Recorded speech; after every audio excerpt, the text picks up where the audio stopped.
Jadi tema yang kita mau angkat, Kristen atau Islam ajaran yang benar.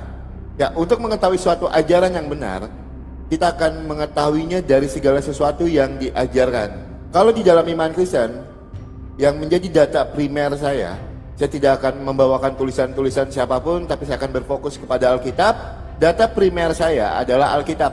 Segala sesuatu yang dituliskan di dalam Alkitab itu merupakan ajaran di dalam iman kekristenan. Dan saya juga yakin dan percaya di dalam iman Uniriva segala sesuatu yang tertulis di dalam hadis dan Al-Quran itu adalah ajaran di dalam iman uni. Ya teman-teman, saya akan lebih membawa kepada landasan dasar iman Kristen. Tuhan Yesus mengajarkan kita kasih. Itu adalah landasan dasar iman Kristen yang selalu saya banggakan dan teman-teman Kristen banggakan yang lain. Kalau kita mengasihi orang yang mengasihi kita, itu biasa. Tetapi Tuhan Yesus mengajarkan kita sangat luar biasa di dalam Matius 5 ayat yang ke-44. Tetapi aku berkata kepadamu, kasihilah musuhmu dan berdoalah bagi orang yang menganiaya kamu. Bukan sekedar kita mengasihi musuh kita, tetapi Tuhan Yesus memerintahkan kita untuk mendoakan orang yang membenci kita. Itu yang pertama teman-teman. Yang kedua, kalau kita lihat teman-teman tentang perkawinan di dalam iman Kristen, jelas dikatakan di dalam iman Kristen, di dalam Matius 19 ayat yang ke-46, apa yang dipersatukan oleh Allah tidak boleh diceraikan oleh manusia. Apa yang dipersatukan oleh Allah tidak boleh diceraikan oleh manusia. Jadi di dalam iman Kristen tidak boleh bercerai, apalagi menikah lebih dari satu. Itu jelas tidak diperbolehkan di dalam iman Kristen. Semua itu nongseng kalau kata orang Belanda, ya nggak? Itu yang kedua poin saya. Yang ketiga saya mau bawakan di dalam Kejadian 1 ayat yang ke-26. Saya akan bacakan Kejadian 1 ayat yang ke-26. Berfirmanlah Allah, baiklah kita menjadikan manusia menurut gambar dan rupa kita, supaya mereka berkuasa atas ikan-ikan di laut, burung-burung di udara, dan atas ternak, dan atas seluruh bumi, dan atas segala binatang melata yang merayap di bumi. Ayat yang ke-27-nya, ini poinnya. Maka Allah menciptakan manusia itu menurut gambarnya. Menurut gambar Allah diciptakannya dia laki-laki, dan perempuan diciptakannya mereka. Jadi antara laki-laki dan perempuan di dalam iman Kristen tidak ada perbedaan. Terkait nanti ada beberapa ayat yang mungkin yang melarang perempuan itu untuk memimpin sebuah ibadah. Nanti saya akan jelaskan tentang ayat tersebut. Itu poin yang ketiga teman-teman. Nah poin yang keempat yang saya mau bawakan, di dalam iman Kristen kami punya Tuhan yang tidak pernah menyesatkan kami. Di dalam iman Kristen jelas iblis itu jatuh ke dalam dosa karena dia menyetarakan dirinya dengan Allah. Jadi dia jatuh ke dalam dosa. Iblis itu adalah malaikat Tuhan yang jatuh ke dalam dosa karena dia dengan Tuhan. Makanya dia jatuh. Mengatakan kalau Tuhan itu secara langsung menyesatkan kami. Kecuali misalnya di dalam 2 Tesalonika 2 ayat yang ke-11. Itu karena memang mereka hidup dalam kedurhakaan, maka Tuhan kami membiarkan dia tersesat. Di dalam 2 Tesalonika 2 ayat yang ke-11. Nah jadi itu beberapa poin yang saya mau sampaikan di dalam iman Kristen. Kenapa saya meyakini kalau Kristen itu adalah ajaran yang benar. Nabi boleh banyak, Rasul boleh banyak. Yang berani mengatakan Yohanes 14 ayat yang ke-6, akulah jalan dan kebenaran dan hidup. Tidak ada seorang pun yang dapat sampai kepada Bapa kalau tidak melalui aku. Itu cuma Tuhan Yesus. Jadi di luar iman Kristen, mari kita buktikan ajaran yang benar menggunakan data-data primer kita. Kalau saya pribadi, data primer tulisan-tulisan. Dan saya akan mulai prolog. Saya belum menanggapi Oki teman-teman ya, karena saya sudah catat prolognya Oki. Saya harap Oki mencatat prolog saya ya, Oki. Sebelum Uni terima tantangannya dari Oki ini biar jamnya berjalan. Ini kita bicara teknis dulu. Mohon dicatat semua statement Uni, biar apa yang Uni ucapkan itu tidak hilang begitu saja. Saya akan pakai jurnal, saya taruh.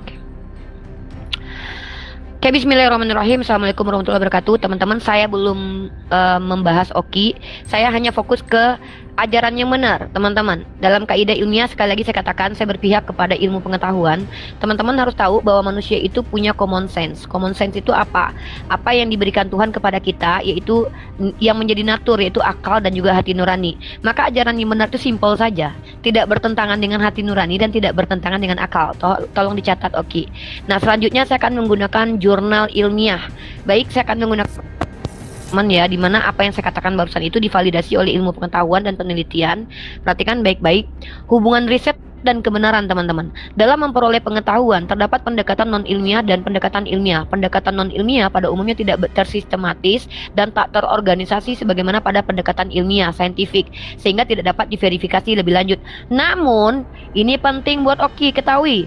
Namun, betapapun primitifnya manusia, yang namanya kebenaran itu tidak akan bertentangan dengan hati dan akal. Jadi, walaupun kita bukan saintifik, kita bisa menentukan mana benar, mana salah karena kita punya common sense, ada akal dan hati nurani. Nah, jadi di karya ilmiah ini, Oki boleh lihat ya, ini sebuah jurnal ya, jurnal tentang Widya Tech, jurnal sains dan teknologi. Bahwa manusia itu punya yang namanya sekumpulan pengetahuan yang berpijak pada akal sehat, common sense. Nah, ini dia parameter mana benar mana salah tanpa melibatkan agama, walaupun melibatkan agama, tanpa melibatkan agama tetap pakai common sense, akal sehat ya, rasional. Nah, itu jurnal pertama. Jurnal kedua, nah, dalam pemaparan kebenaran agama yang paling penting adalah apa, teman-teman? Pernyataan konsisten atau jujur. Jadi kalau ada argumen yang tidak konsisten atau bertentangan dengan dalil, dengan doktrin, maka itu tidak benar karena tidak jujur. Nah, maka yang namanya kebenaran itu, teori-teori kebenaran itu, ini juga jurnal ilmiah, teman-teman ya. Jadi saya bicara bukan dari pribadi saya. Teori kebenaran perspektif filsafat ilmu. Di sini harus berpijak kepada kejujuran, kelurusan hati, dan tidak seorang sanksi akan kebaikan, maksudnya menggunakan hati nurani nih ya. Jadi pertama di jurnal pertama saya mengedepankan apa? Teori kebenaran yang berpijak kepada akal sehat. Yang kedua, teori kebenaran yang berpijak kepada hati nurani. Jadi yang namanya kebenaran itu tervalidasi oleh akal sehat dan juga hati nurani, empati. Maka kalau ada ajaran yang bertentangan dengan akal, common sense, hati nurani, maka itu tidak bisa dikatakan benar. Karena 9 teori kebenaran mengajarkan adanya korespondensi, koheren. Omongan itu sesuai dengan yang tertulis. Yang dibicarakan ada datanya. Yang diomongkan ada pembuktiannya. Bisa dibuktikan ataupun dibuktikan dengan menggunakan fakta empirik dan juga rasional. Kalau dalam agama, tidak semua bisa dibuktikan dengan fakta empirik karena berkaitan dengan spiritualitas. Maka kebenaran dalam agama itu juga menggunakan rasionalitas. Ini yang disebut dengan kebenaran. Jadi kalau ada orang yang bicara Tuhan kami maha pengasih tapi membunuh orang benar demi menyelamatkan orang salah, itu tidak benar, tapi itu inkonsistensi. Ada yang mengatakan Tuhan kami tidak menyesatkan tapi Tuhannya sendiri menyesatkan orang tanpa dasar, maka ini namanya tidak benar, tidak konsisten. Atau ada orang yang mengatakan bahwa di ajaran kami itu berpihak kepada kebenaran tapi justru malah berpihak kepada penjahat, mengasihi orang-orang jahat, justru tidak berpihak kepada korban kejahatan. Ini tidak benar. Kenapa? Bertentangan dengan akal sehat, bertentangan dengan hati nurani. Kemana empati ketika mengatakan orang yang benar, orang tidak bersalah dibiarkan begitu saja, tapi orang-orang jahat dimaafkan, dikasihi? Maka ini tidak benar, teman-teman. Karena apa? Bertentangan dengan empati. Kalau kalian jadi istri, lalu kalian terzolimi, kalian tidak boleh bercerai, ini tidak benar. Kenapa? Tidak ada solusi dalam agama ini. Ya, yang namanya agama adalah sistem yang diberikan Tuhan, bagaimana kita menjalankan kehidupan seperti maunya Tuhan. Lah masa maunya Tuhan kita teraniaya, terjolimi? Ya berarti ini bukan Tuhan tapi iblis. Ngeri. Makanya saya katakan nih, ajaran yang benar itu tidak bertentangan dengan akal, tidak bertentangan dengan hati, dan tidak merugikan diri sendiri dan merugikan orang lain. Kalau ada ajaran yang merugikan dirimu, kau disuruh menderita, sementara kau tidak berhak menderita, maka itu bukan Tuhan, pasti setan. Makanya kalau ada Tuhan yang mendatangkan kesesatan tanpa ada alasan yang jelas, maka itu disebut dengan apa? Ajaran iblis. Ini yang akan kita buktikan. Ya, saya belum menanggapi Oki, tapi saya ingin sejalan dengan Oki bahwa ajaran yang sesat adalah ajaran yang memvalidasi kejahatan iblis, bahkan menggunakan kejahatan iblis untuk berkat kepada manusia. Kenapa? Masa Tuhan berpihak ke ide dan gagasannya kepada iblis? Nah, tapi kalau Tuhan menggunakan iblis, memakai iblis menjadi ujian dan cobaan bagi orang lain, sah-sah saja karena dia berkehendak, hak prerogatif ada padanya. Itu bukan kezaliman. Inilah yang disebut dengan kebenaran. Ada 3 poin. 1, berpihak kepada akal, berpihak kepada hati nurani, dan tidak merugikan diri sendiri, dan tidak merugikan orang lain. Ini ajaran yang benar. Tapi kalau sudah di luar itu, maka ini ajaran sesat. Apalagi kalau bertentangan dengan kitab sucinya, itu udah sesat banget. Oke, itu mungkin oke. Terima kasih. Silakan ini diterima. Oke, sekarang di part kedua ini, ya. Oke. Kita fokus menanggapi atau masih menekankan tentang kebenaran menurut perspektif. Kalau bisa gini nih, biar kita nggak terlalu lama buka data, kita batasi mungkin maksimal 2 pertanyaan ya. Jadi poinnya dapat. Kalau terlalu banyak pertanyaannya, nanti kita nggak dapat poinnya. Maksimal 2 pertanyaan per Enggak, matchnya. maksudnya di sesi ini deh. Di sesi ini nih, kita kan sama-sama udah prolog nih. Oke, udah prolog lagi. udah prolog. Aku menambahkan prolog, prolog lagi. lagi. Terus aku bertanya dengan Uni. Gitu, silakan. Oh, prolog langsung bertanya. Iya, Siap. betul nih. Ya, teman-teman semua, shalom ya. Luar biasa kita dengar prolog dari Uni. Yang pertama saya dapat poin akal dan hati nurani. Oke, mungkin saya akan terfokus kepada akal dan hati nurani nanti teman-teman, dan akan saya menambahkan poin kedua yang Uni sampaikan mengenai iblis. Ya, kalau kita lihat teman-teman di dalam iman Kristen, seperti yang saya sampaikan tadi teman-teman, memang ada beberapa ayat yang menyatakan kalau Tuhan itu memang menyesatkan, tetapi itu untuk orang-orang yang hidup dalam kedurhakaan, yang tidak mengikuti ajaran Tuhan, maka Tuhan membiarkannya dalam kesesatan. Seperti yang saya contohkan di dalam 2 Tesalonika 2 ayat yang ke-11. Mungkin itu ayat yang menjadi framingan tentang iman kekristenan. Tapi perlu kita garis bawahi teman-teman, perlu kita garis bawahi, kalau kita ingin menarik suatu ajaran, manusia ini disesatkan oleh iblis sehingga dia tidak mau menerima kebenaran yang ada di dalam Alkitab. Dia disesatkan oleh iblis. Nah, mari kita lihat yang menyesatkan iblis ini siapa. Nanti kita akan masuk ke poin di situ teman-teman. Ya, karena di dalam iman Kristen saya berani bertanggung jawab untuk iman saya. Tidak ada satu ayat di dalam Alkitab pun yang menuliskan kalau iblis itu disesatkan oleh Tuhan kami. Ya, saya berani katakan itu tidak ada satu ayat pun di dalam Alkitab yang menyatakan kalau iblis itu disesatkan oleh Tuhan kami. Karena apa? Iblis itu jatuh ke dalam dosa karena kesombongannya. Dia menyetarakan dirinya dengan Allah, makanya dia jatuh ke dalam dosa. Itu yang pertama. Yang kedua teman-teman, mengenai akal dan hati nurani. Ya, saya sangat sepakat dengan apa yang Uni sampaikan. Untuk mengetahui suatu ajaran yang benar, kita harus menggunakan akal kita. Kita harus menggunakan hati nurani kita. Karena apa? Tujuan kita beragama itu supaya hidup kita lebih benar, supaya hidup kita lebih baik. Apakah sesuai dengan hati nurani kita? Ketika ada ajaran teman-teman yang mengajarkan kita untuk membenci orang lain, tetapi luar biasa Kristen mengajarkan kita, tidak pernah tertulis di dalam iman Kristen, perangilah orang-orang yang tidak beriman kepada Kristus. Tidak pernah ada tertulis ayat seperti itu di dalam iman Kristen. Nah, nanti terlepas kalau mau memirornya ke masalah-masalah bangsa Amalek itu dimusnahkan, ingat, bangsa Niniwe ketika dia mau dimusnahkan, tetapi dia mau bertobat 40 hari setelah Tuhan memperingatkannya, dia bertobat. Tetapi bangsa Amalek, Tuhan sudah menunggu kurang lebih dari 400 tahun, tapi dia tidak mau bertobat. Makanya bangsa Amalek dimusnahkan. Itu yang kedua. Yang ketiga teman-teman yang saya mau bawakan, masalah pernikahan. Apakah jalan terakhir suatu permasalahan itu adalah perceraian? Apakah kita lupa dengan otoritas Tuhan yang mampu membolak-balikan hati manusia? Perceraian bukan menjadi suatu hal yang harus kita lakukan di dalam suatu permasalahan, karena masih banyak hal-hal lain yang bisa kita lakukan. Itu saya tambahkan prolog dari saya. Nah, sekarang saya mau menggunakan hati dan akal nurani saya. Saya mau bukakan dulu di dalam Sahih Muslim 1469. Sahih Muslim 1469, sebentar.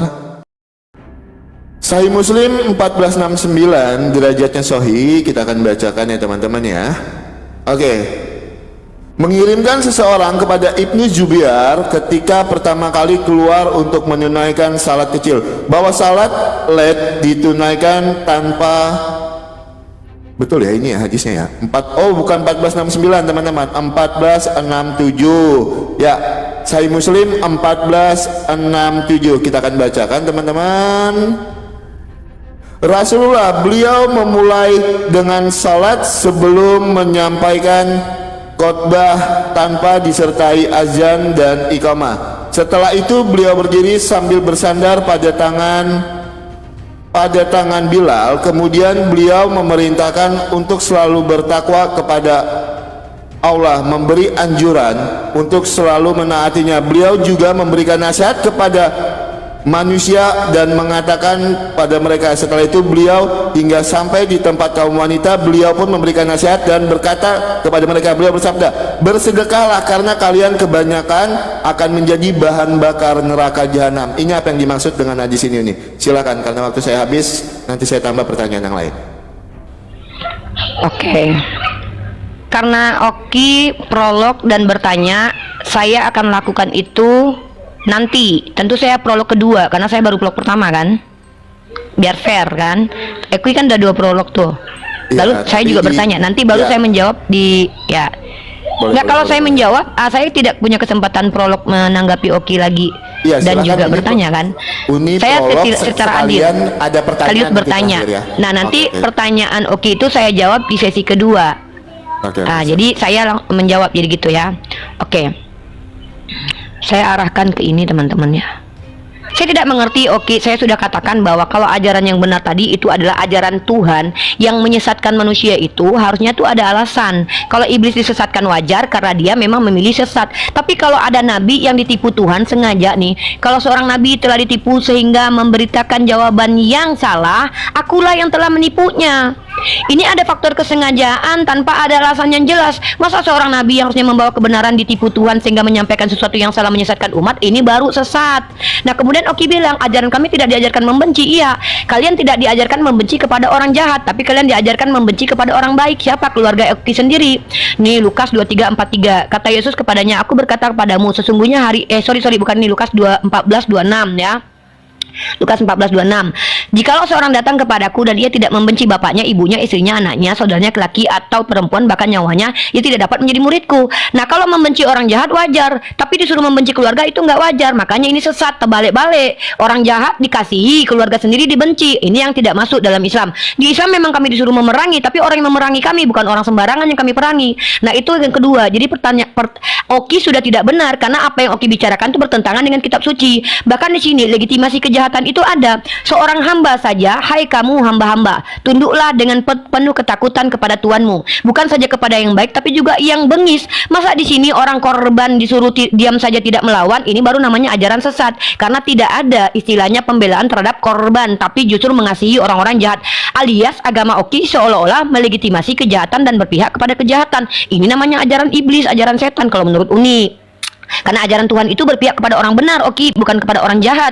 Orang jahat dikasih ampun, ditebus, orang benar dibiarkan begitu saja. Nah, itu juga dalam rumah tangga. Masa Oki bertanya sama Uni, apakah cuma satu-satunya perceraian solusi? Lah, Oki tahu kemarin ada perempuan yang ditusuk, lagi streaming, lagi nyanyi kebaktian tuh di Medan kemarin.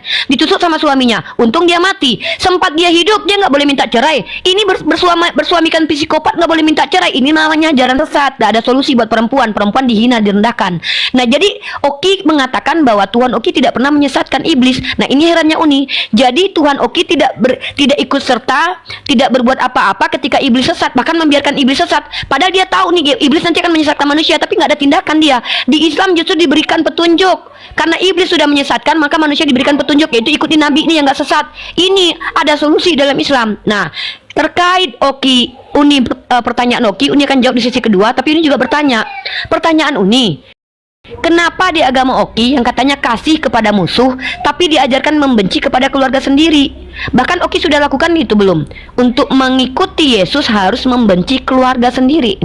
Ini ajaran kebencian namanya Oki. ya. Katanya nggak ada ajaran kebencian, ajaran kasih kepada orang jahat dan musuh, tapi ajaran benci kepada keluarga sendiri.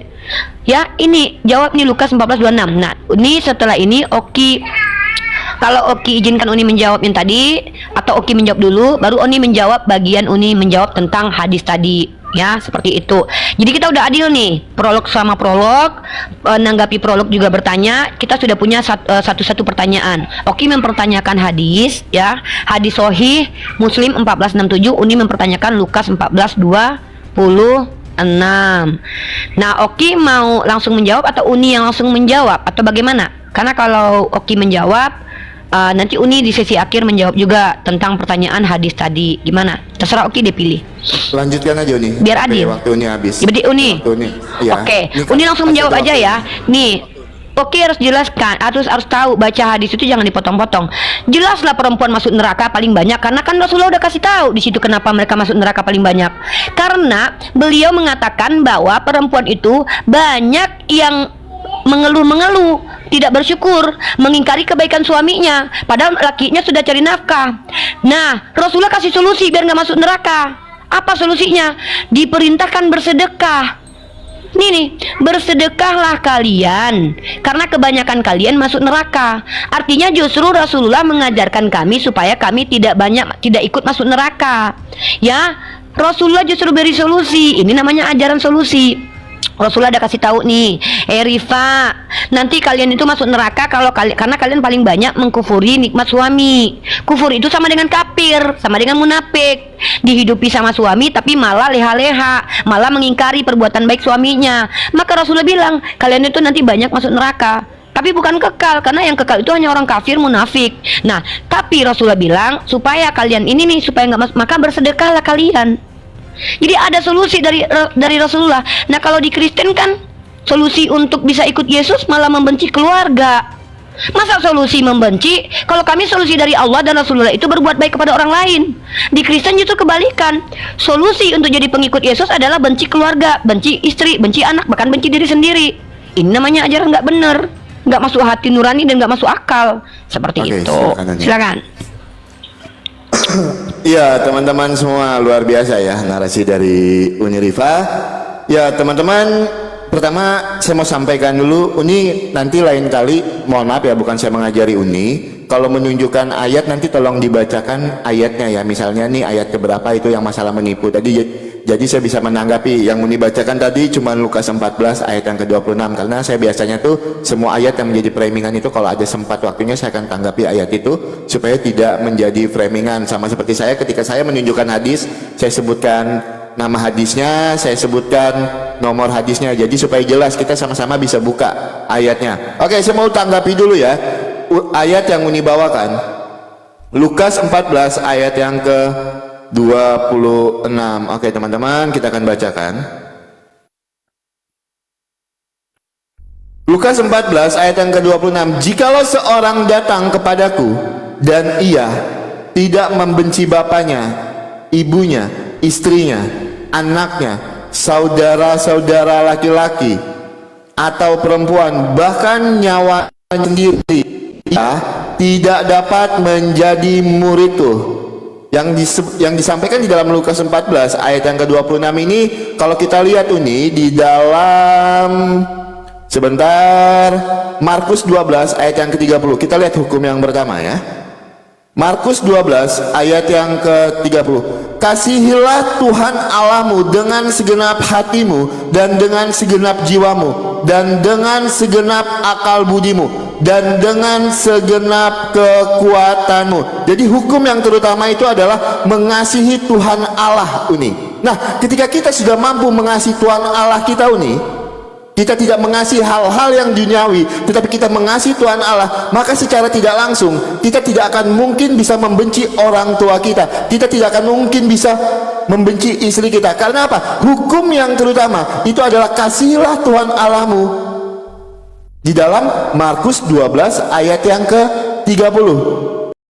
Ya, jadi bukan berarti di dalam Lukas 14 ayat yang ke-26 ini yang diperintahkan. Jangan cuma melihat dari perspektif satu ayat. Kita harus lihat ayat-ayat lainnya. Karena jelas dikatakan di dalam Markus 12 ayat yang ke-30, "Kasihilah Tuhan Allahmu dengan segenap hatimu dan dengan segenap jiwamu dan dengan segenap akal budimu dan dengan segenap kekuatanmu." Landasan dasar iman Kristen itu adalah kasih. Nah, ketika kita sudah mampu mengasihi Tuhan dengan segenap hati kita, maka kita boleh hidup seturut dengan segenap dengan firman Tuhan.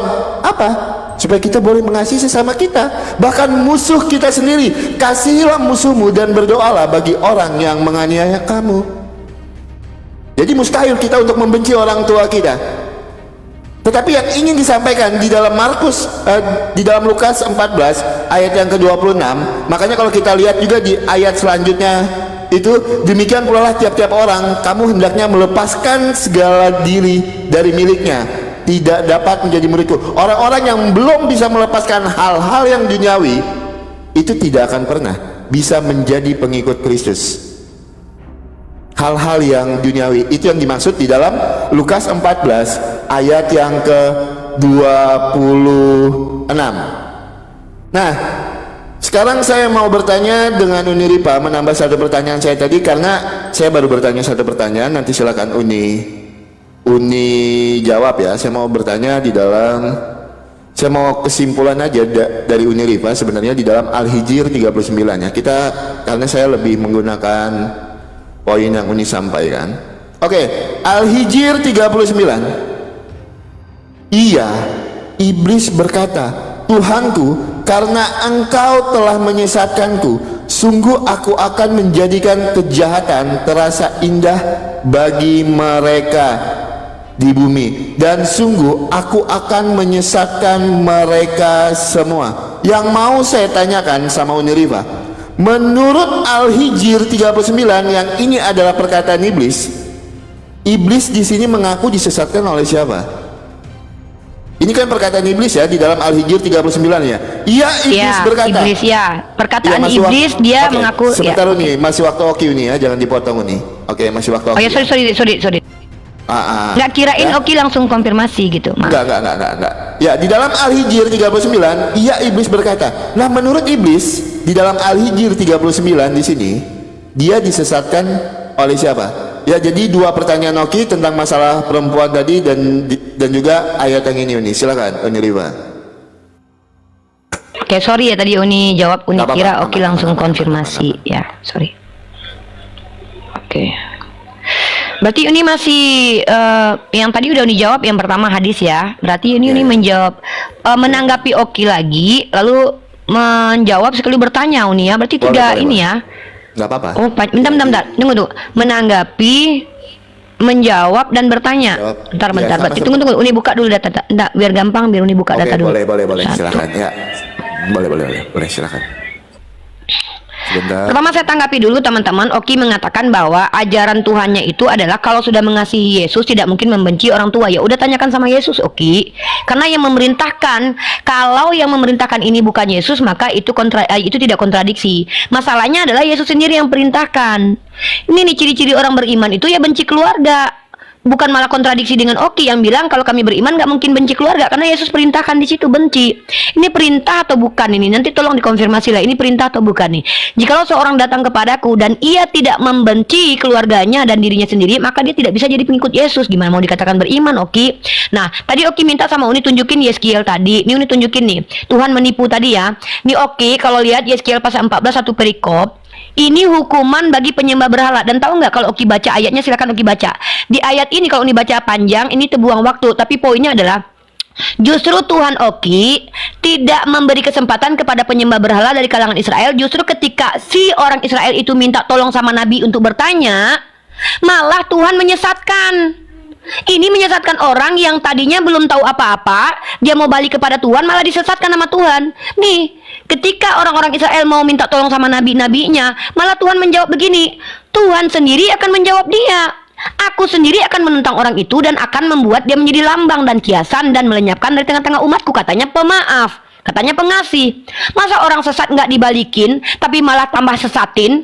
Makanya Tuhan berkata di sini, jikalau Nabi itu membiarkan dirinya tergoda dengan mengatakan suatu ucapan aku, Tuhan yang menggoda Nabi itu. Ini versi terjemahan baru.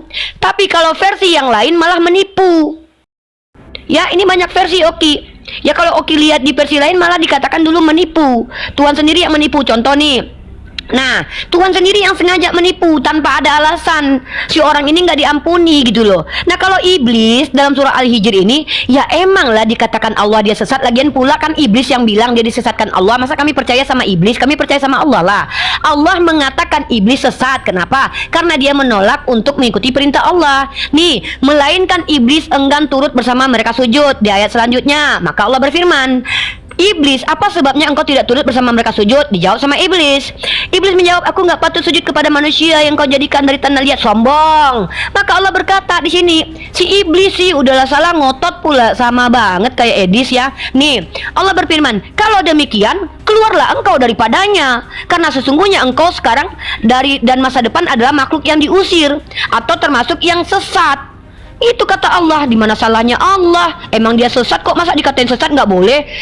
Nggak ada ceritanya ajaran Islam itu orang-orang jahat itu dicintai dan dikasihi, dihukum sama Allah. Yang ajaran kebolak-balik itu keluarga dibenci, kalau ada saudara yang marah dihukum, tapi kalau orang jahat, koruptor, pezina diampuni, dimaafkan. Ini ajaran yang berpihak dan melegitimasi kejahatan. Makanya orang-orang jahat senang tuh dengan ajaran begitu. Nah ini makanya iblis berkata, bahkan kata Allah, dan sesungguhnya engkau ditimpa laknat terus menerus hingga hari kiamat. Maka si iblisnya lah ngomong, lah Oki lebih percaya perkataan iblis sih. Kalau ini tentu percaya kepada perkataan Allah, bahwa iblis itu dinyatakan sama Allah terlaknat. Si iblisnya sama lah kayak orang yang suka melintir perkataan, kau yang menyesatkan aku, udah salah dia pula nyalah-nyalahin Tuhan. Maka di sini kami bisa membuktikan apa yang kami yakini sesuai dengan Al-Quran dan tidak bertentangan dengan akal dan hati nurani. Di mana bertentangan dengan akal hati nurani itu? Orang jahat dikatakan jahat, orang benar dikatakan benar, bukan malah membunuh orang jahat, menjadikannya terkutuk, menjadikannya berdosa karena menebus orang-orang jahat. Enak banget orang-orang jahat. Apalagi bertentangan dengan dalil di kitabnya Oki. Coba Oki perhatikan deh. Dalam kitab Yeskiel pasal 18 ini namanya tidak benar. Ini kontradiksi namanya. Tuhan kontradiksi dengan dirinya sendiri kalau ini ajaran Kristen ini ya. Nih Yeskiel 18:19-32. Tapi kamu berkata, mengapa anak tidak turut menanggung kesalahan ayahnya? Karena anak itu melakukan keadilan dan kebenaran, melakukan semua ketetapanku dengan setia, maka pasti ia hidup. Orang yang berbuat dosa itu dia yang harus mati. Di Tuhan Oki bilang begini, lah Oki yang berdosa, Yesus yang mati. Nggak bener Oki. Ini jahat namanya. Apalagi di dalam kisah Samuel ini, 2 Samuel 12 ayat 8. Ketika di dalam 2 Samuel pasal 12 satu perikop kalau Oki baca, masa Daud yang berzina, anaknya yang harus menanggung kematian, anaknya dilahirkan hanya untuk menanggung tulah Tuhan selama seminggu. Yang salah bapaknya. Maka berkontradiksi firman Tuhan Oki. Yeskiel dengan kitab Samuel bertentangan. Ini nggak benar. Kenapa dikatakan nggak benar? Kontradiksi. Dari mana hati nurani Oki? Kalau perempuan ditabok lakinya, ditusuk depan belakang, nggak boleh minta cerai. Giliran anak kecil yang lahir, bapaknya yang berzina, kok dia yang dibunuh? Oki bilang itu masuk akal. Gimana? Di mana hati nurani Oki? Oki berzina, anak Oki yang dibun-bun, masuk akal nggak itu? Kan begitu. Ini agak karena masalah anak ya. Oke, sorry. Begitulah Oki. Kalau ada yang belum dijawab nanti konfirmasi ya. Siap nih. Silakan. Sebentar, belum muncul tanding ulangnya. Sebentar. Oke. Silakan. Oke, saya mau tanggapi dulu. Masa manusia yang berdosa Tuhan Yesus yang dihukum? Ya, karena kami punya Tuhan yang mengasihi. Kami punya Tuhan yang mengasihi dan juga adil. Yohanes 3 ayat 16. Karena begitu besar kasih Allah akan dunia ini, sehingga ia mengaruniakan anaknya yang tunggal, supaya setiap orang yang percaya tidak binasa, melainkan memperoleh hidup yang kekal. Balik lagi saya katakan ini, Tuhan kami tidak pernah menyesatkan kami melalui iblis, tetapi free will kamilah yang kami gunakan, kehendak bebas kami yang kami gunakan.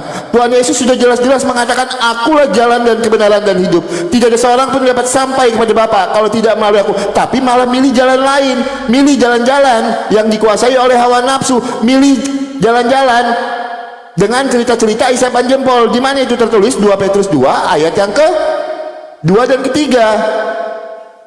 Ini jalan-jalan yang dipilih oleh karena free will-nya sendiri. Kalau kita lihat, sebentar ya, kita bukakan dulu teman-teman. 2 Petrus 2 ayat 2 yang ketiga. Ya. Banyak orang-orang akan mengikuti cara hidup mereka yang dikuasai hawa nafsu, dan karena mereka jalan kebenaran akan dihujat. Dan karena serakahnya guru-guru palsu itu akan berusaha mencari untung dari kamu dengan cerita-cerita isapan jempol mereka. Ini adalah nabi-nabi dan guru palsu di dalam iman Kristen. Nah, sudah jelas-jelas Tuhan Yesus mengatakan, akulah jalan dan kebenaran dan hidup. Tidak seorang pun yang dapat sampai kepada Bapa kalau tidak melalui aku. Malah memilih jalan lain. Jalan-jalan yang dikuasai oleh hawa nafsu, jalan-jalan yang berisi cerita-cerita isapan jempol, itu di dalam Alkitab tertulis demikian. 2 Petrus 2 ayat yang kedua sampai dengan yang ketiga. Sudah jelas Tuhan Yesus mengatakan, akulah kebangkitan dan hidup. Kalau mau hidup yang kekal, percaya kepada Tuhan Yesus. Malah percaya dengan cerita-cerita isapan jempol yang tertulis di dalam 2 Petrus 2 ayat yang ketiga, yang malah percaya dengan ajaran-ajaran hawa nafsu. Itu yang tertulis di mana? 2 Petrus 2 ayat yang kedua. Saya tidak mengatakan agama siapapun, tapi ini tertulis di dalam Alkitab. Jelas-jelas Tuhan Yesus sudah mengatakan, Tuhan Yesuslah jalan dan kebenaran dan hidup.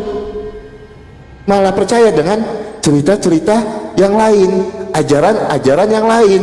Nah, itu kan free will manusia sendiri. Oh iya, kalau mengikuti Tuhan Yesus, jelas dikatakan pada hari kebangkitan nanti tidak kawin dan dikawinkan, melainkan hidup seperti malaikat di sorga. Apa enaknya saya mengikuti Tuhan Yesus? Oh, lebih baik saya ngikutin ajaran lain aja. Itulah free will yang digunakan manusia. Karena itu dia jatuh ke dalam dosa itu bukan karena kesalahan Tuhan, tetapi free will dia yang digunakan. Tetapi Tuhan kami tidak membiarkan kami mati di dalam kebinasaan. Karena apa? Kami punya Tuhan yang mengasihi. Yohanes 3 ayat 16. Karena begitu besar kasih Allah akan dunia ini, sehingga Ia mengaruniakan anak yang tunggal, supaya setiap orang yang percaya itu tidak binasa, melainkan beroleh hidup yang kekal. Nah, yang Uni bacakan tadi di dalam Yesaya 14, saya cuma minta Uni sebutkan ayatnya ayat berapa. Kalau Uni suruh saya baca satu perikop, karena waktu saya cuma 5 menit, saya tidak punya waktu Uni. Ya, saya minta maaf sama Uni Riva, bukan berarti saya minta berlebihan, enggak. Maksudnya biar kita tahu poinnya di mana, di ayat yang mana. Tapi kalau Uni suruh saya baca satu perikop, waktu saya cuma 5 menit ini. Saya harus menjawab, saya juga harus bertanya. Ya Uni ya. Oke. Uni bilang tadi masalah, loh, masa kita percaya dengan perkataan iblis? Kan di situ iblis tidak Tuhan itu tidak menyesatkan iblis. Oke, sekarang kita lihat ini di dalam Quran 19 ayat yang ke-83. Sebentar ya. Oke. Sebentar. Kita lihat di sini siapa yang mengutus setan-setan di sini ya. Oke.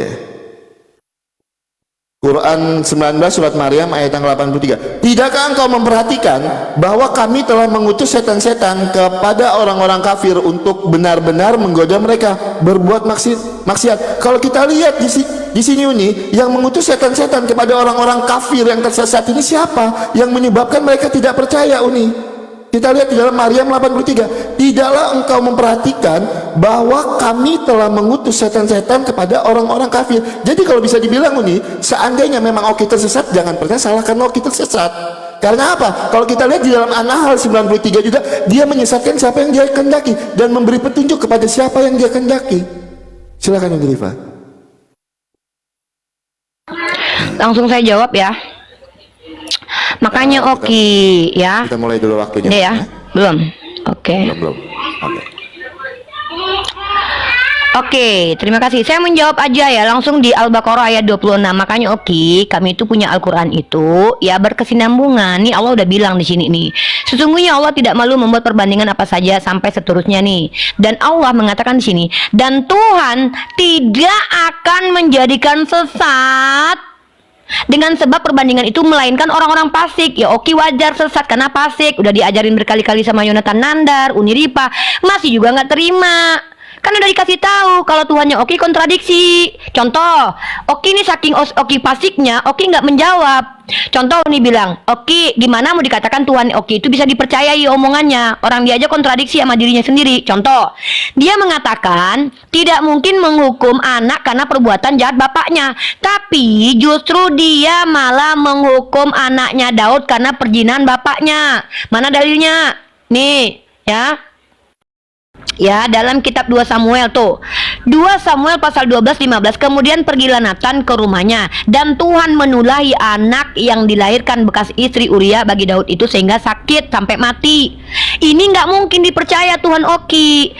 Jangankan Oki dan orang Kristen dan apologet lainnya, Tuhan Oki aja nggak bisa dipercaya omongannya.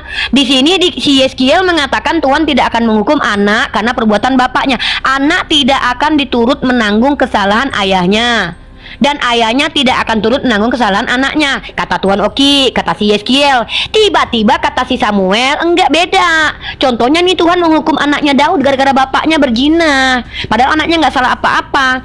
Jangankan percaya sama Yesus, Tuhannya bapaknya yang diperkenakan Yesus saja omongannya nggak bisa dipercaya. Terus salah pula kalau kami nggak mau terima. Masa kami sesat? Nah, kalau Allah mengutus setan kepada orang kafir, ya wajarlah kalian kafir. Masa kalian kafir diutus malaikat sama kalian? Ya nggak mungkin. Kalian kan kafir, kalian kan menolak. Makanya wajar Allah mengutus setan kepada kalian. Yang lucu itu kalau ada Tuhan diutus iblis untuk menguji, itu gak pantas, nggak layak. Oki diutus setan supaya semakin tersesat. Kenapa? Oki yang memilih. Kan Allah udah kasih petunjuk melalui Uniriva, Yonatan Nandar. Oki, kebenaran itu pakai akal, Oki. Masa iya Tuhan ngomong sendiri terus mengingkari omongannya? Itu nggak konsisten, karena yang namanya teori kebenaran itu terkorespondensi dan koheren. Tuhan bilang apa, yang dilakukannya apa? Dia bilang saya maha pengasih. Apanya yang pengasih, Oki? Lukas 14:26 ini tegas. Kata yang digunakan adalah maseo, yang membenci. Kalau Oki ingin jadi beriman di depan Yesus, itu harus benci keluarga. Itu perintah. Tiba-tiba Oki bilang, enggak Uni, kalau kita sudah mengasihi Allah nggak mungkin benci keluarga. Ya udah ngadulah sama Yesus. Gimana Uni mau percaya sama Yesus? Omongan Yesus aja nggak bisa dipercaya. Yesus juga pernah berkata, hari ini juga kau bersamaku di Firdaus. Orang yang mau mati aja di PHP. Sorry Uni gunakan kata PHP ya. Kenapa Uni katakan kata PHP? PHP itu kan memberikan janji palsu. Orang yang udah mau mati, Yesus berkata, hari ini juga kau bersamaku di Firdaus. Tahu-tahu hari itu dia mati, masuk alam maut. Gimana Uni mau percaya sama Yesus? Kok Uni yang disalahkan gak mau percaya sama Yesus? Percaya sama Yesus justru Uni sesat, karena percaya kepada orang yang tidak benar omongannya. Berkata dusta, hari ini juga kau bersamaku di Firdaus loh. Tidak ada jalan keselamatan kecuali aku. Akulah kebenaran dan hidup. Tidak ada yang sampai kepada Bapa kecuali melalui aku. Tahu-tahu Henok nama Elia udah nyampe Bapa. Gimana mau percaya sama Yesus? Kalau Allah apa? Allah menyesatkan iblisnya, emang dia sesat? Masa nggak boleh dikatain sesat, orang sesat? Maunya Oki orang benar, orang benar disesatkan. Maunya Oki kan gitu tuh. Yesus datang hanya untuk orang berdosa, bukan untuk orang benar. Baru tuh nggak masuk akal. Tuhan kami itu pasti mengutus setan kepada kaum kafir. Kenapa? Biar makin sesat kalian. Kenapa? Neraka itu memang tepat untuk kalian, karena kalian mengingkari akal dan hati nurani. Kalian bilang kalian punya hati nurani, tapi istri minta cerai karena digebukin nggak boleh. Giliran hamba-hamba dalam 1 Petrus pasal 2 nomor 18 harus patuh sama orang-orang jahat, sama majikan bengis. Ini namanya ajaran yang memvalidasi kejahatan. Oke, apabila ditampar pipi kiri kasih kanan. Justru ajaran Kristen ini berpihak banget kepada kejahatan. Makanya dipakai sama penjajah. Makanya orang Afrika dulu bilang tuh, kami tutup mata baca Bible, tanah kami kalian ambil, kami pakai Bible. Itu Oki, ajaran masuk akal itu ajaran yang berpihak kepada kebenaran, bukan kepada kejahatan. Justru dengan Oki menunjukkan tadi kami mengasihi siapa? Coba baca siapa yang dikasihi di situ? Musuh peradaban, musuh manusia, musuh sampah masyarakat yang dikasihi. Itu tidak relevan. Anak kecil yang nggak berdosa dihukum gara-gara bapaknya. Orang jahatnya dibiarin hidup, anaknya nggak salah apa-apa dihukum. Padahal jelas dalam Imamat nih, Imamat pasal 20 nomor 10, bila seorang laki-laki berzina dengan istri orang, yakni berzina dengan istri sesamanya manusia, pastilah keduanya dihukum mati. Tuhan Aoki tidak menepati perkataan dia. Buktinya Daud sama Betseba malah jadi suami istri, melahirkan anak Salomo, malah jadi keturunannya Yesus. Kan nggak mungkin Uni percaya sama Tuhan Oki yang plan gini, Ki. Oke. Gitu, justru percaya Kristen malah sesat. Begitu. Oke, siap Uni. Ya, Uni Riva, gimana ya? Uni udah kali ketiga 2 Samuel berapa tadi Uni yang Uni sebutkan tadi? Oki enggak? Oki 14:9, Dek. Oh, Iya, yang mana? Yang di Ezekiel atau 2:9? Iya, dari yang Yeskiel tadi Uni tidak menunjukkan, terus juga oke. yang, Yeskiel 2 Samuel tadi 14:9. bukan 2 Samuel 14 ayat yang keberapa, nanti tolong Uni minta tolong Uni sekali lagi, yaudah, minta tolong ya, sebutkan dulu ayatnya, sesi nanti ya. sebutkan ya, sebutkan apa nama kitabnya, terus ayatnya, jadi kita enak, aku nggak disuruh cari sendiri Uni, jadi terbuang waktu saya untuk mencari itu ya Uni ya. Oke. Nah, bukan Oki Siap. tidak mau menanggapi. Nanti satu sesi untuk Oki khusus ini aja menjawab Gak apa-apa, ini aja, Uni. aman. Gak apa-apa, aman. Silakan Uni. Oke, ya teman-teman, gimana mau bisa percaya kepada Tuhan Yesus gitu kan kalau ajarannya seperti itu? Jelas-jelas saya bilang di dalam Lukas 14 ayat yang ke-26 itu tidak bisa kalau kita artikan secara harafiah. Makanya kita harus membandingkan dengan data-data lainnya seperti data yang saya bawakan. Hukum yang terutama itu adalah mengasihi Tuhan Allahmu dengan segenap hatimu dan dengan segenap akal budimu, ya. Itu adalah hukum yang terutama. Nah, kalau kita sudah bisa mengasihi Tuhan, sedangkan Tuhan sendiri mengajarkan kita untuk landasan dasar iman kita adalah kasih. Kasihilah sesamamu manusia seperti kamu mengasihi diri sendiri. Berarti kita akan mengasihi keluarga kita. Itu sudah secara otomatis. Logikanya seperti itu nih. Jadi tidak bisa diartikan secara harafiah. Apa yang tertulis di dalam Lukas 14 ayat yang ke-26. Kita harus bandingkan dengan ayat-ayat lainnya. Yang Riva ya, saya tekankan di situ. Nah, kalau terkait dengan pernyataan ini tentang apakah Tuhan Oki bisa dipercaya, oh jelas, Tuhan Oki tidak pernah berdusta. Tidak pernah Tuhan Yesus itu diampuni dosa-dosanya yang telah lalu, itu tidak pernah Uni. Ya, Tuhan saya itu tidak pernah berbohong, Tuhan saya tidak pernah berbuat dosa. Nah, yang saya bingung juga kalau saya mau berbicara seperti itu di dalam iman Uni misalnya ya, di dalam iman Uni. Kalau kita lihat ya, di dalam Al-Quran tidak ada yang mengetahui hari kiamat kecuali Allah. Nah, tiba-tiba muncul di dalam hadis Muslim 854, kiamat tidaklah terjadi kecuali hari Jumat. Nabi Muhammad tahu. Ini yang bisa dipegang omongannya yang mana? Al-Quran apakah hadis? Sedangkan jelas-jelas dikatakan di dalam Al-Quran tidak ada yang tahu hari kiamat kecuali Allah. Tiba-tiba muncul di dalam hadis hari kiamat tidaklah terjadi kecuali hari Jumat. Lah Oki, itu kan bukan jamnya, bukan waktunya, cuman harinya. Ya hari itu bagian dari waktu, kan tahu terjadinya hari Jumat. Jadi yang mana ini? Mana yang bisa kita pegang? Yang tertulis di dalam Al-Quran atau yang tertulis di dalam hadis? Di dalam Al-Quran tidak ada yang tahu kecuali Allah. Di dalam hadis tiba-tiba muncul kiamat tidaklah terjadi kecuali hari Jumat. Nah, itu kalau Uni mau mengarah ke situ. Oke, sekarang saya mau lebih membahas lagi. Uni, jelas-jelas dikatakan di dalam Al-Hijr 39. Menurut iblis di situ yang menyesatkan adalah Tuhan. Menurut iblis ya, di dalam Al-Hijr 39. Terus data yang saya bawakan di dalam Quran 19 ayat yang ke-83, Allah mengutus setan-setan kepada orang kafir. Loh, seperti apa? Coba kita gunakan akal dan hati nurani kita. Seperti apa saya disalahkan ketika saya disesatkan oleh siapa? Siapa yang menyesatkan saya? Kenapa menyalahkan saya dengan kesesatan saya? Kan Oki udah ditunjuk, udah dikasih tahu sama Uniripa, sama Yonatan Nandar, tapi Oki memilih untuk tidak bertobat. Lo jangan salahkan saya. Yang menyesatkan saya siapa? An-Nahl 93, mari kita baca. Dia menyesatkan siapa yang dia kehendaki dan memberi petunjuk kepada siapa yang dia kehendaki. Tidak ada free will yang bisa digunakan. Apakah ada free will di dalam iman Uni? Kalau memang ada, nanti kalau Uni jelaskan tentang free will. Ya, itu yang pertama. Yang kedua Uni, saya mau bawa lagi Uni. Kalau kita menggunakan hati nurani kita Uni. Sekarang kita gunakan hati nurani kita. Kita lihat di dalam Sahih Muslim 789. Muslim 789. Sebentar ya. Sahih Muslim 789. Oke, kita akan langsung aja karena waktu kita terbatas teman-teman. Muslim 789. Oke.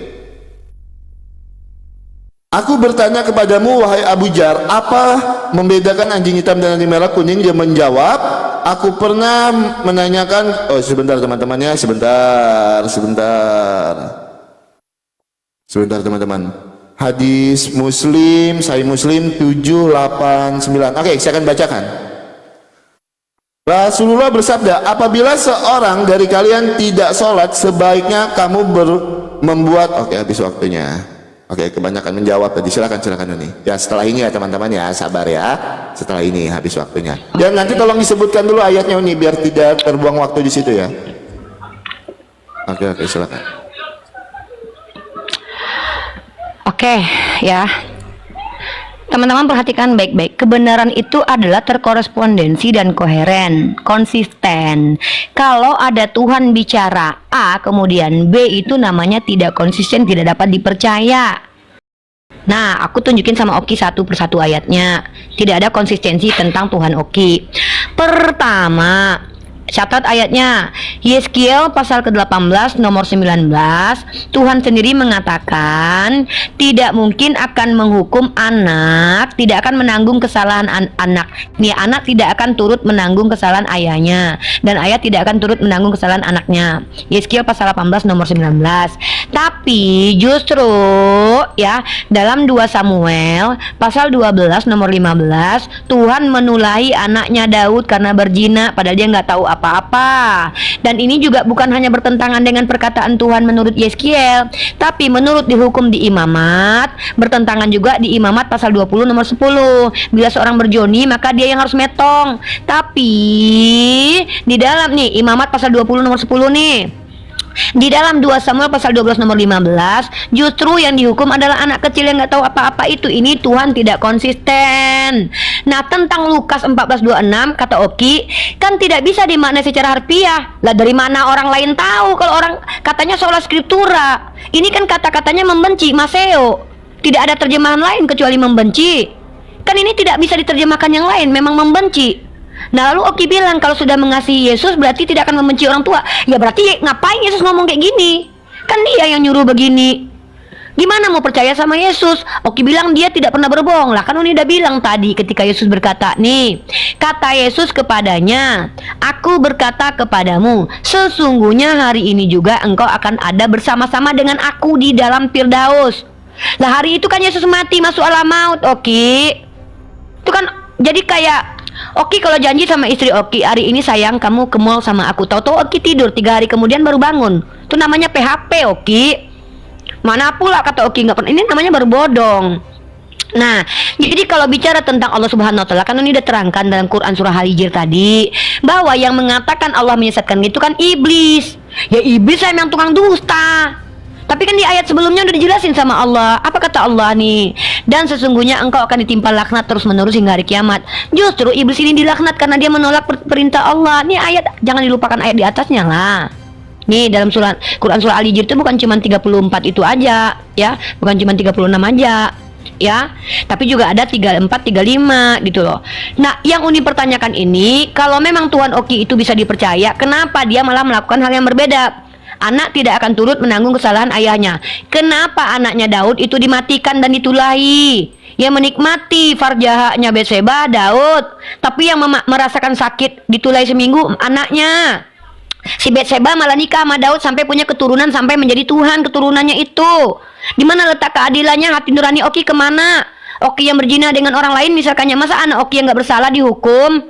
Ini yang dipertanyakan sebagai perempuan. Ini ayatnya yang tadi nih, yang lucu lagi nih ya, nih yang lucu lagi nih. Oki bilang tentang Tuhan memberikan menyesatkan. Loh, kan ada juga di dalam kitab Oki. Dalam 2 Tawarik pasal ke-18 nomor 22. Karena itu sesungguhnya Tuhan telah menaruh roh dusta ke dalam mulut nabi-nabi. Ini bahaya. Masa seorang nabi ditaruh roh dusta? Yang menyesatkan lah. Jadi kalau ada orang sesat, janganlah salahkan orang lain. Nah, Oki ngaku-ngaku, Oki, jangan salahkan saya kan disesatkan Tuhan. Bukankah Allah sudah berfirman dalam Al-Quran berkali-kali? Oki yang nggak mau baca Al-Quran salah. Kok salah Allah? Nih, dorongan menggunakan akal dan pikiran dalam Al-Quran. Allah udah bilang nih, lalu kami berfirman, nih Allah sudah mengajarkan, afala yataqilun, afala yatafakkaru. Nih ya, mana ayatnya bentar ya. Nanti dia Uni kasih ayatnya. Allah memerintahkan kita untuk berakal. Yang namanya masuk akal itu konsisten. Oki masih terima ajaran yang mengatakan bahwa Tuhan mengasihi kok, tapi membunuh anak Daud. Tapi Tuhan bilang dia tidak akan menghukum anak-anak atas dosa bapak-bapaknya. Nah, bagi Oki itu masuk akal. Bagi Oki, kematian Yesus yang orang benar, yang tidak bersalah, menyelamatkan orang berdosa justru masuk akal. Perintah untuk membenci keluarga justru masuk akal. Ya berarti Oki yang dong-dong pilih dong-dong. Ya wajar Oki berteman sama setan. Contoh setan siapa yang bersama Oki? Pak Bom Bom, Elis Tipi, si RK. Kan teman Oki setan semua tuh. Pelintir-pelintir, nggak ada ilmu. Ya kan? Nggak ada basic ilmu pengetahuan. Nah jadi itu Oki, makanya Oki diutus kepada Oki guru-guru penyesat. Siapa? Oki nanya sama Edis. Edis malah percaya lagi kalau penyalipan karya iblis. Wajar Oki sesat. Maka yang diutus kepada Oki untuk lebih menyesatkan Oki adalah iblisnya, namanya si Kudis Tipi. Contoh yang mengatakan penyalipan karya iblis, berpihak banget kepada iblis. Temenan mungkin nama iblis ya. Nah ini contohnya secara akal Uni gunakan. Ya. Silakan Oki, ayat sudah Uni kasih, pertanyaan udah Uni jawab. Kalau lagi ada penekanan terkait tentang tadi ya. Iya, tentang hadis tadi silakan kasih dulu pertanyaannya baru nanti Uni jawab. Oh ya, Uni kan belum bertanya. Uni belum bertanya, Oki gimana dong? Ya udah deh, nggak usah bertanya deh, Uni jawab itu aja deh udah, ya. Udah. Oki lagi ya.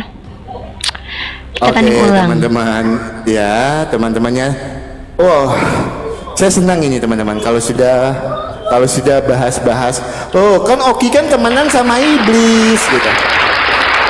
Ya teman-teman, kita katanya dibilang temenan sama iblis, tapi mari kita buktikan. Tidak menggunakan asumsi, menggunakan data dan dalil. Siapa yang berkeluarga, siapa yang berteman dengan iblis. Nanti kita akan tunjukkan data dan dalilnya teman-teman. Ini karena terlalu banyak data yang Uni bawakan, banyak sekali ya. Oke, saya mau tegaskan dulu nih, sebenarnya di dalam Markus 12 ayat yang ke-30 itu sudah clear ya, menjawab apa yang menjadi narasi Uni tadi. Ya, apa yang menjadi narasi Uni di dalam Lukas 12 ayat yang ke-46 tadi itu sudah clear. Di dalam Markus 12 ayat yang ke-30 nih, hukum yang terutama itu adalah kasih.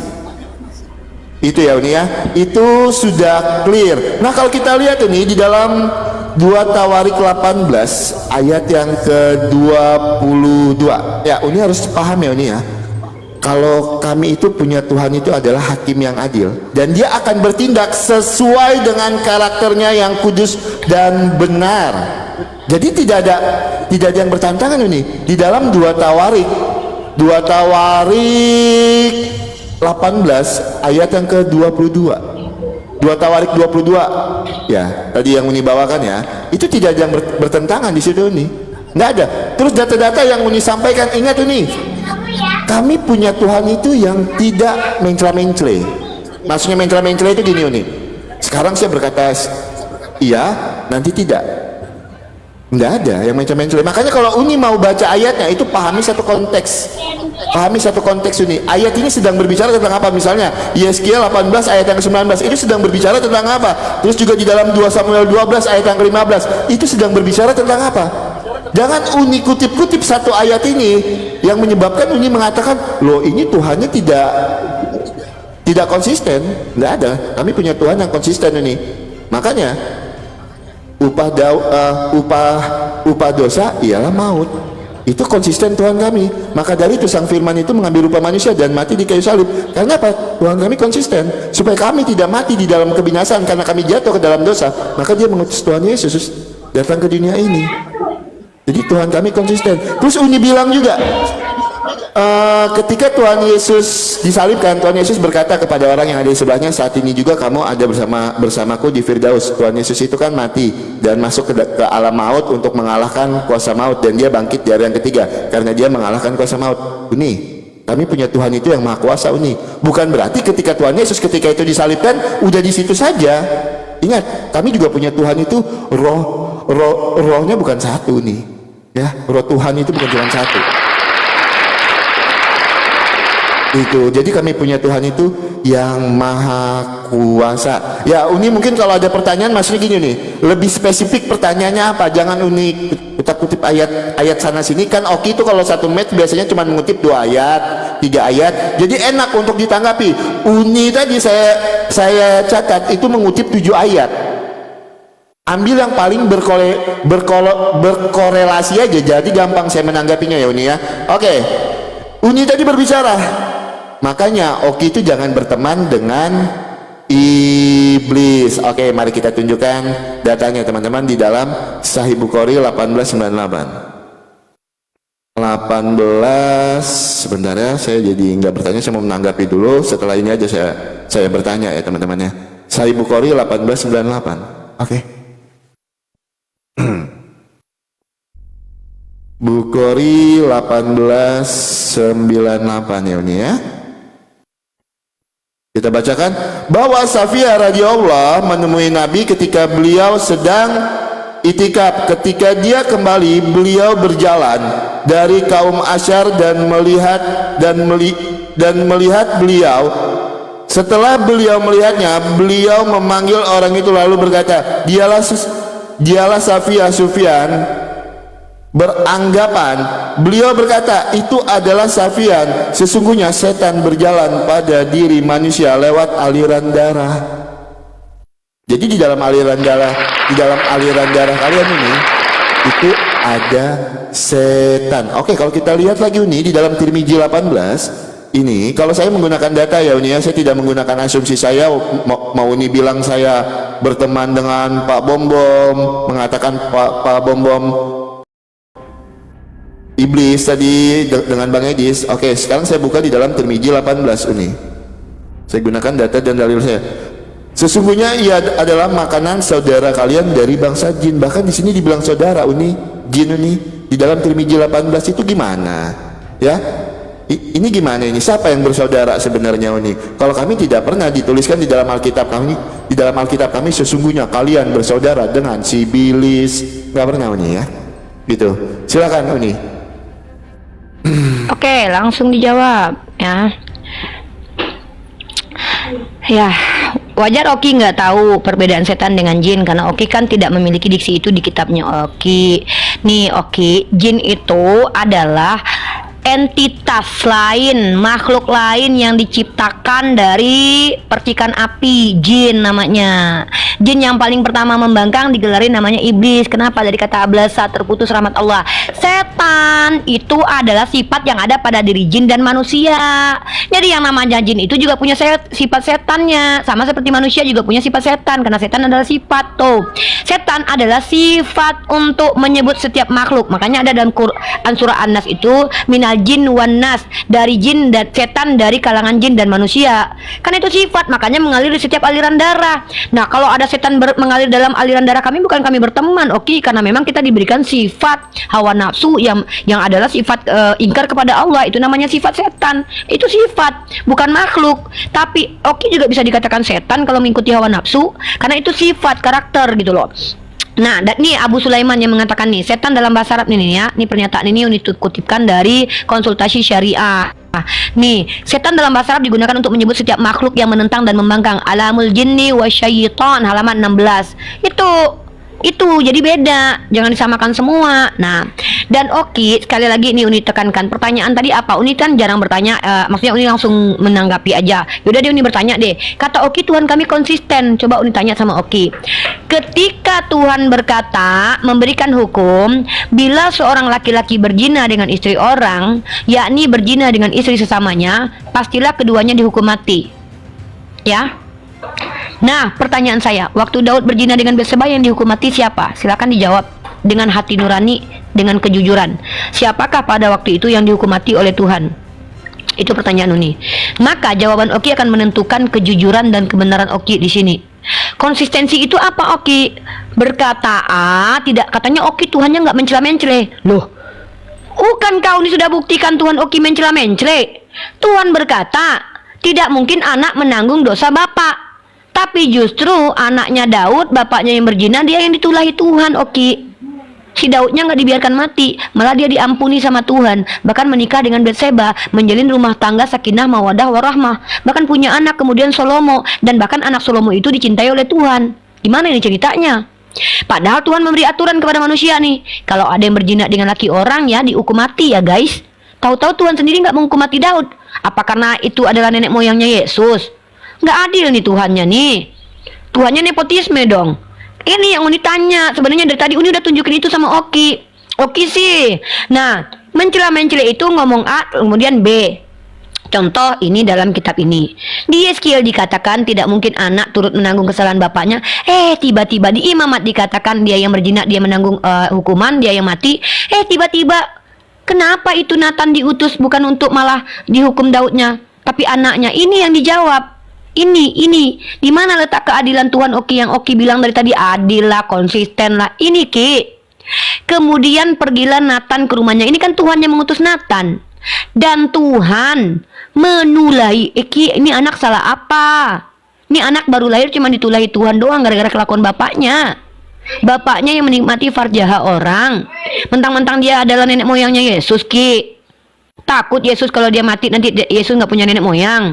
Kenapa kalau orang lain seperti Uza dihukum gara-gara megang tabut Tuhan? Kenapa Daud tidak dimatikan gara-gara dia pegang farjaha perempuan? Apa lebih mulia itu? Ya, masa nggak ada harganya perempuan? Ini yang ditanya, katanya nggak mencela-mencele. Nih 2 Samuel 12 ayat 15. Kemudian pergilah Nathan ke rumahnya. Tuhan menulahi. Oki perhatikan ini ayat. Oki bilang ini comot-comot ayat loh. Kita baca konteksnya ini jelas hukum. Tuhan berikan hukum. Bila seorang laki-laki berjoni dengan istri orang, dia harus metong. Nggak terjadi sama Daud. Nggak terjadi Oki. Tidak terjadi. Ini mencela-mencela atau tidak? Makanya Uni tanya sama Oki. Pertanyaan ini kalau Oki jawab, maka akan menjawab semua omongan Oki dari tadi. Siapa yang mencela-mencela, siapa yang tidak konsisten. Pertanyaan saya, ketika Daud berzina dengan Batseba, siapa yang dihukum mati Tuhan? Silakan dijawab. Dan tolong jelaskan Imamat pasal 20 ayat 10 ini kaitannya. Kenapa? Karena ini bertentangan. Imamat 20:10 yang berzina yang harus mati. Tapi dalam 2 Samuel yang Uni tunjukkan tadi, yang dihukum metong bukan Daud tapi anak hasil perzinahannya. Ini yang ditanyakan.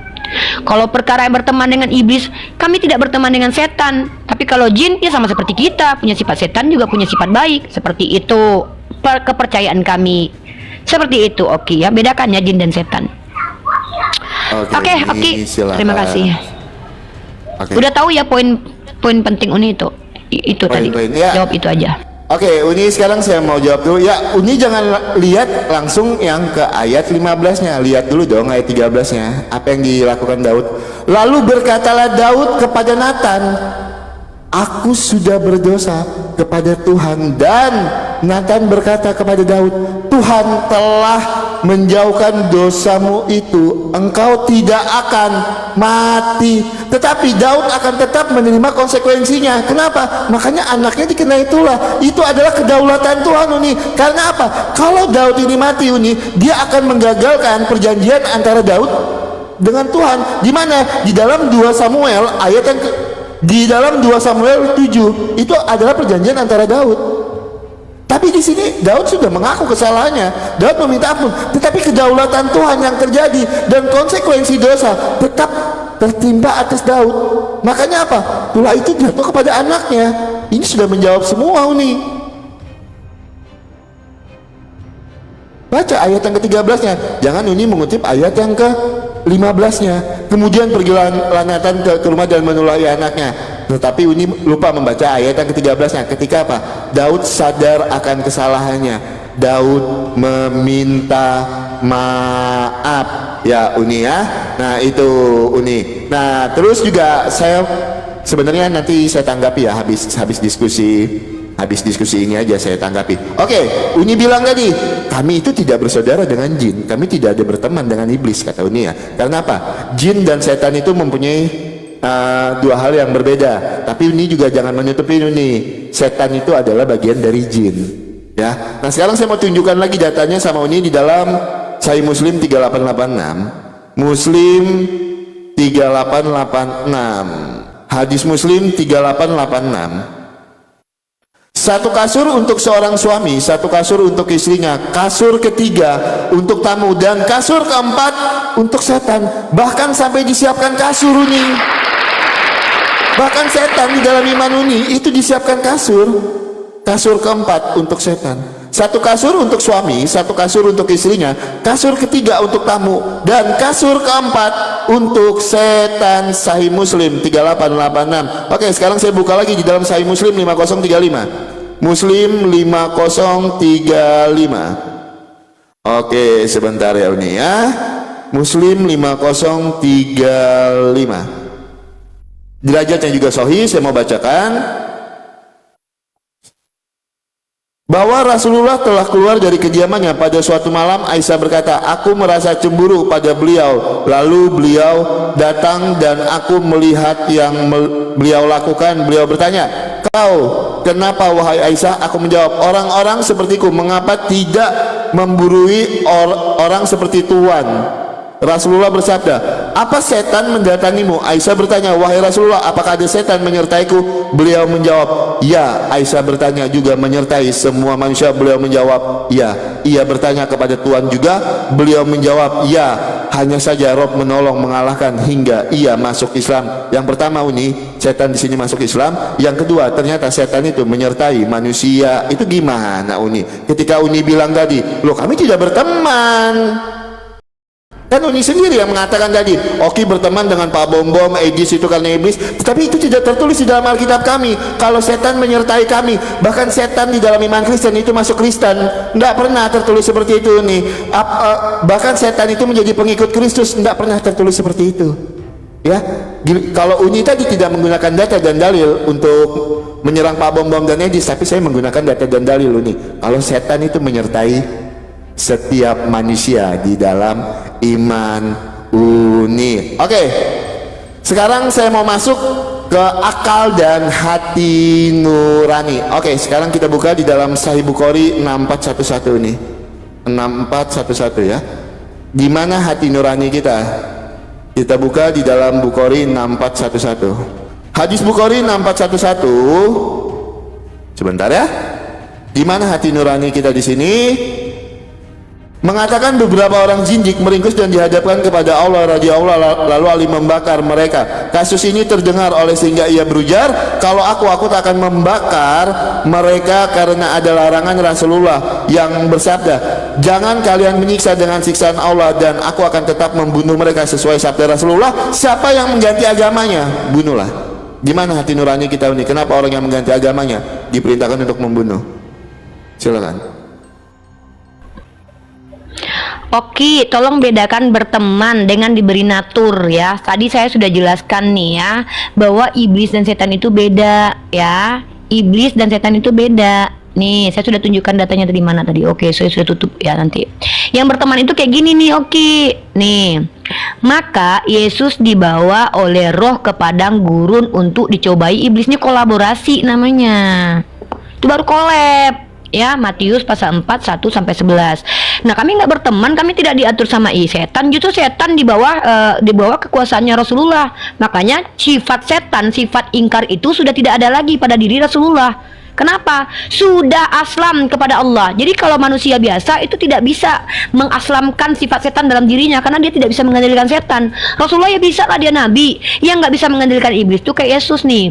Bahkan kematian Yesus itu kolaborasi antara Allah Bapa dan juga iblis. Ini baru berteman akrab, bahkan kong kali kong, bahkan merencanakan perencanaan kematian Yesus dengan adanya karya iblis. Itu berteman. Kalau berteman itu tuh ada tuh, ikut aja dibawa kan. Maka Yesus dibawa oleh Roh ke padang gurun untuk dicoba iblis. Itu boleh berteman itu. Berteman itu kan kalau ayo ikut, yuk aku ikut. Nah ikut. Nah kalau Nabi Muhammad menaklukkan setan bukan berteman namanya. Itu menaklukkan. Ini kan temenan ini, bahkan kolaborasi antara Allah Bapa dengan iblis. Menurut Edis dan Oki pun sepakat untuk menyalibkan si Yesus ini. Ini baru namanya ajaran yang gak masuk akal. Nah, tadi Oki bertanya tentang apa tadi itu ya. Saya tidak ada mendengarkan dalam tertulis di situ bahwa kami berteman dengan jin. Dikatakan saudara, saya sudah bilang, jin itu makhluk Allah, entitas lain yang memiliki sifat setan. Dan mana dalilnya? Quran surah An-Nas ayat ke-6. Minal jinnati wan nas. Ya, dari kalangan mana? Jin dan juga kalangan manusia. Masa Oki nggak ngerti penjelasan saya? Setan itu sifat. Rasulullah sudah taklukkan sifat setan dalam dirinya. Beraslam sudah sifat itu. Setan itu bukan makhluk roh-roh pneuma yang masuk ke dalam diri orang yang seperti ini nih. Yang ini baru Tuhan nih yang sengaja nih. Nah, nih ya. Kalau ini baru sengaja Tuhan memasukkan ke dalam tubuh manusia roh setan nih, dan mulut Nabi lagi nih. 2 Tawarik 18 ayat 22. Karena itu sesungguhnya Tuhan telah menaruh roh dusta. Ini Tuhan yang memasukkan, oke. Tuhan telah menaruh roh dusta. Nah, karena kan dalam perspektif Oki kan Tuhan itu Tuhan sama setan kan nggak beda jauh, sama-sama roh. Tuhan telah menaruh roh dusta ke dalam mulut nabi-nabimu. Makanya nabi-nabi Kristen banyak pendusta, banyak pezina, karena Tuhan sendiri udah memasukkan roh dusta dalam mulutnya. Ya, betul. Makanya kalian itu tersesat gitu loh, Ki. Karena Tuhan telah menaruh roh dusta ke dalam mulut nabi-nabimu. Nah, Oki, sekali lagi Uni tanya, kalau Oki mengatakan Tuhan adil dengan menghukum anaknya Daud, makanya Uni tanya, kalau Oki yang berzina, anak Oki dihukum metong, itu adil dalam agama Oki? Memang begitu konsistensi Tuhan. Padahal Imamat pasal 10, 20 ayat 10 ini, nih, Oki bilang, Daud kan udah bertobat. Loh, kalau memang Daud udah bertobat dan bisa diterima tobatnya, ngapain lagi Yesus mati, Oki? Buat menanggung dosa-dosa orang? Ternyata boleh bertobat. Dengan menumbalkan anak kecil aja Tuhan telah menerima Daud. Gimana ini? Katanya justru nggak ada yang bisa menebus dosa kecuali Yesus. Lah kalau gitu, kalau Daud udah diterima tobatnya, berarti anaknya menebus dosa Daud dong. Gimana sih Oki? Tolonglah Oki jelaskan itu dulu menurut akal dan hati nurani Oki. Ketika Tuhan dalam Imamat pasal 20 nomor 10, seorang laki-laki berzina itu harus dimetongkan. Lalu ketika Oki bilang, iya nggak mungkin lah Tuhan menghabisi Daud, nanti nggak terpenuhi janjinya. Ya udah, kan betul kata Uni, kalau gitu Tuhan Oki memang nepotisme. Karena itu nenek moyang dia, makanya Tuhan nggak mau bun-bun dia. Karena nanti kalau dia dibun-bun si Daudnya, Tuhan nggak lahir dari situ. Nah, ingat ya, yang berteman itu yang punya kolaborasi tuh, partner kerja tuh. Ya, Tuhan punya rencana menghabisi Yesus. Iblis juga punya rencana yang sama, collab mereka. Kayak Oki nih, Oki punya ide bikin sarang walet, Uni juga. Ayo Oki collab yuk. Ya udah, Uni donatur aja, Uni kasih uang, Oki yang kerja. Kan gitu, berteman, partner. Tuhan ingin menghabisi Yesus untuk menyelamatkan Oki yang berdosa, iblis yang membantu, dan Yudas sama orang Yunani eksekutornya. Ini namanya komplotan besar Oki. Rencana kematian Yesus yang juga rencana iblis diridhoi sama Tuhan, karena Tuhan juga punya rencana yang sama. Ini baru collaboration namanya tuh, kayak kong kali kong lah kata-katanya tuh. Ya memang ada. Nih, bahkan ini kan udah 2 tawarik nih, roh dusta dalam mulut para nabi. Ini Tuhan, aku Tuhan. Nah, Oki bilang Tuhannya nggak nyesatin. Nih, Tuhan telah menaruh roh dusta. Gitu. Makasih. Siap, Oki jelaskan ayat itu. Oke, kalau kita mau baca di dalam 2 Tawarik 18 ayat yang ke-22. Oke, kenapa di sini Tuhan menaruh roh dusta? Karena itu sesungguhnya Tuhan telah menaruh roh dusta ke dalam mulut nabi-nabimu. Ini sebab Tuhan telah menetapkan untuk menimpakan malapetaka kepadamu. Kalau kita lihat tuh nih, di sini ditimpakan kepada siapa? Ahab memerangi Ramot Gilead, nabi Tuhan berhadapan dengan nabi-nabi palsu. Nah, kenapa Tuhan mengizinkan roh dusta ini? Alasannya ada, untuk melaksanakan hukumannya atas Ahab. Kenapa? Ahab adalah raja yang jahat yang telah melakukan kejahatan yang banyak di mata Tuhan. Makanya dibaca, kenapa Tuhan mengizinkan untuk menaruh roh dusta. Untuk apa? Untuk menghukum Ahab. Karena Ahab ini adalah raja yang jahat ini, banyak kejahatan yang dia lakukan. Makanya kita harus pahami konteksnya. Ketika kita ingin mengutip 2 Tawarik 18 ayat yang ke-22, pahami konteksnya. Di sini sedang berbicara kepada siapa? Makanya saya bilang tadi, di sini Tuhan itu mengizinkan menaruh roh dusta itu nih untuk apa? Untuk menghukum Ahab. Karena kejahatan yang Ahab lakukan.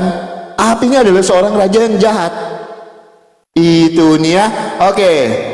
Nah, saya senang tadi ya teman-teman ya, ketika Uni bilang berkolaborasi di dalam Matius. Oke, kita bukakan dulu ya, masih ada waktu 3 menit. Teman-teman kita jawab dulu.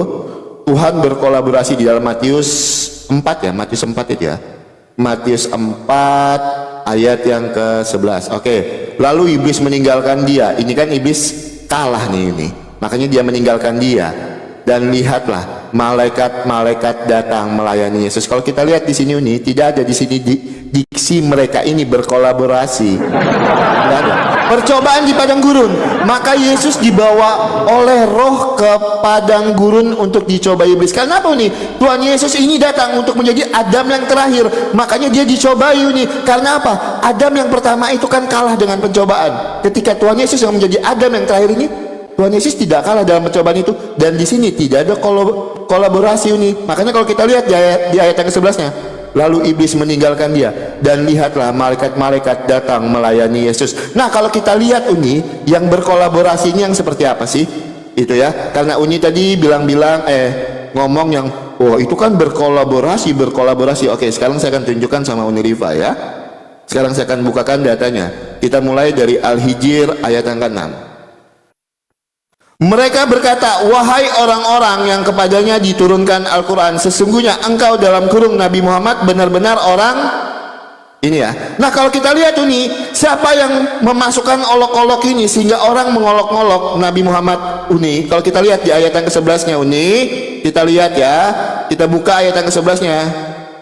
Kita buka ayat yang ke-11-nya. Tidaklah datang seorang rasul kepada mereka kecuali selalu memperolok-oloknya. Ayat yang ke-12 ini, demikianlah kami memasukkan olok-olok itu ke dalam hati orang-orang yang berdosa sehingga dia mengolok-olok Nabi Muhammad ini. Nah, ini gimana ini? Ternyata yang mengolok-olok Nabi Muhammad ini dimasukkannya oleh siapa? Demikianlah kami memasukkan olok-olok itu ke dalam hati orang-orang berdosa. Ternyata yang mengolok-olok Nabi Muhammad itu yang memasukkannya siapa, Uni Rifa? Ya, saya tidak ada diksi-diksi menghujat, saya cuma membaca yang tertulis, tidak ada menafsirkan, memang tertulis demikian di dalam Al-Hijr ayat yang ke-12. Demikian kami memasukkan olok-olok itu ke dalam hati orang-orang berdosa.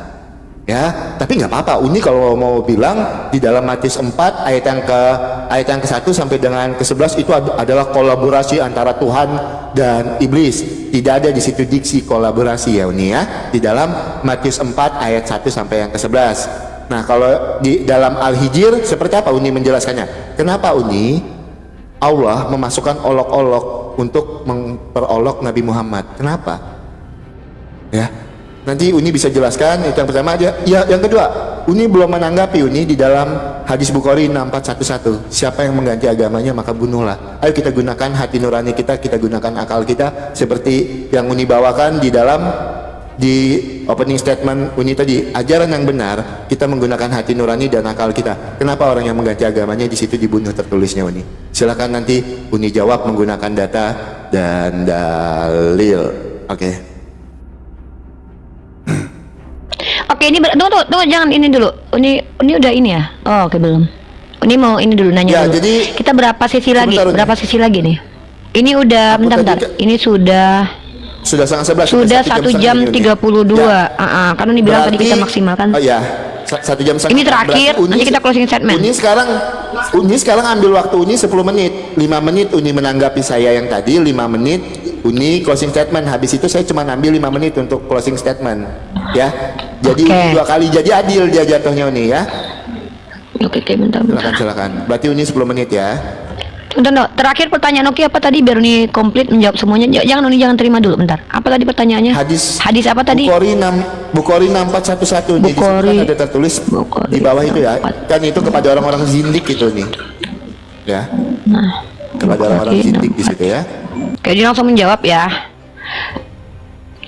Ini kan hadis ini kan sudah menjelaskan sebenarnya.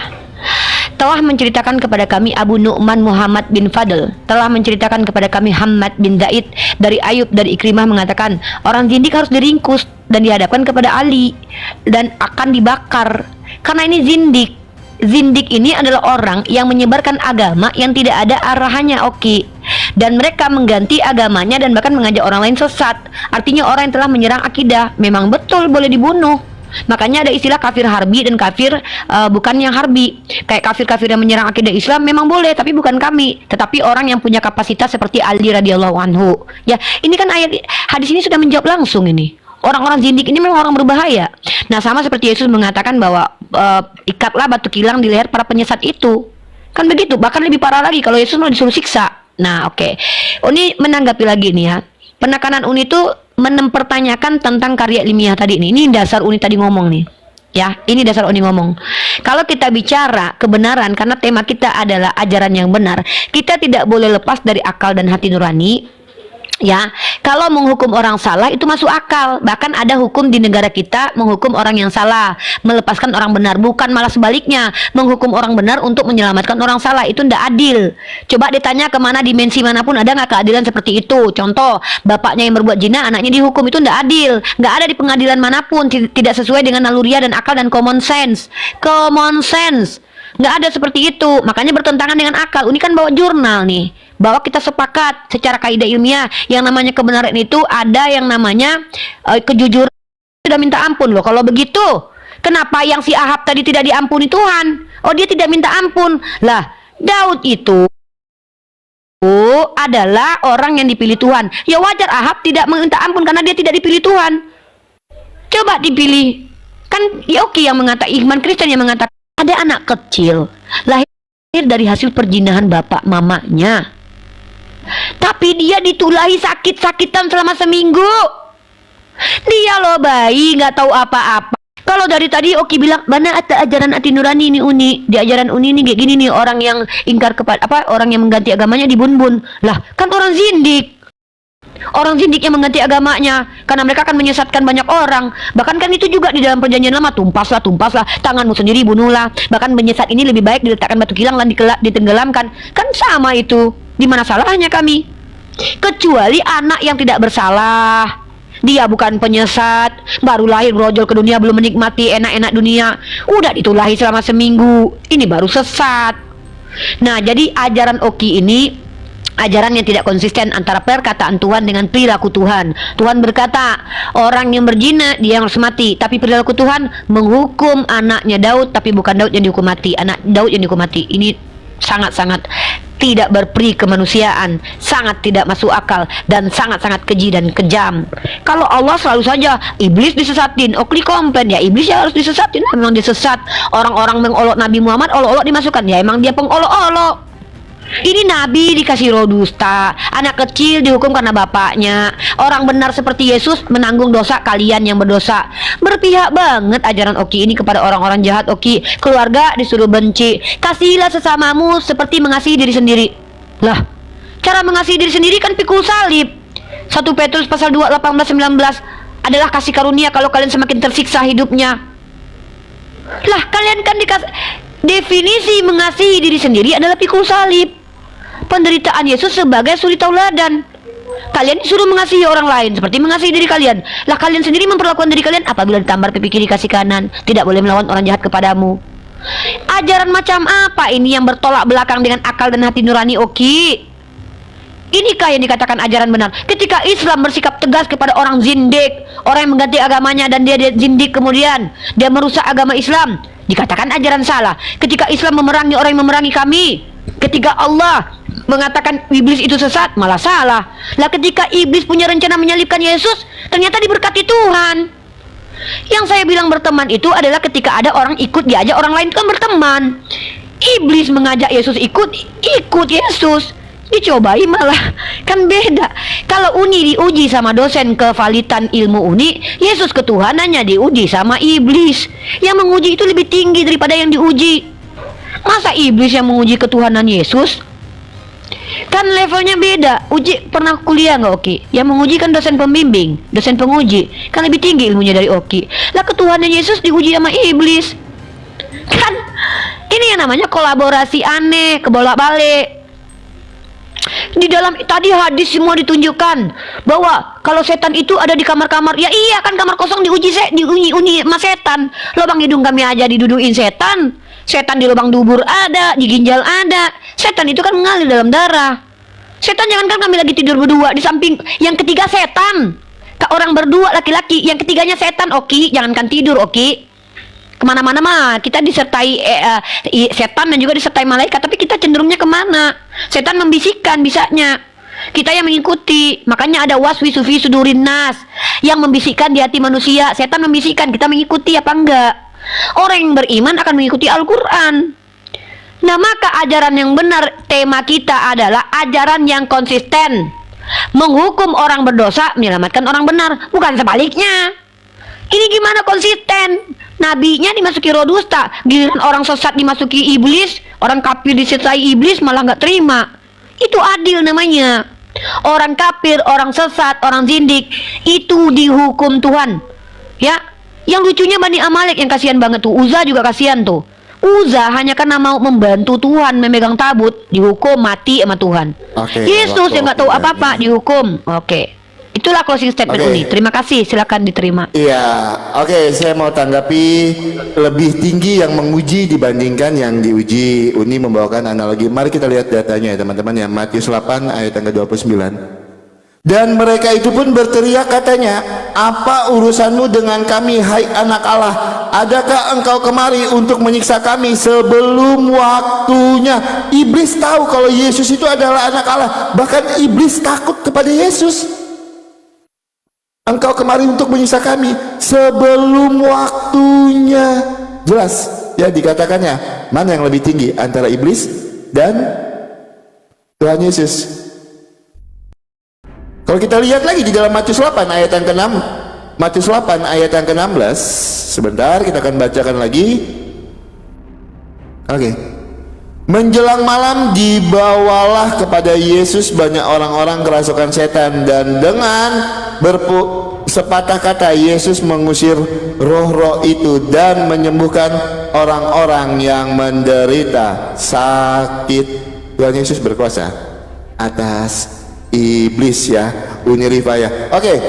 Kalau Uni mau bilang tadi, ajaran yang benar itu ajaran yang Tuhannya itu harus konsisten segala sesuatu yang disebutkannya. Mari kita bukakan dulu di dalam surat Al-A'raf, Quran 7 ayat yang ke Quran 7 ayat yang ke-157.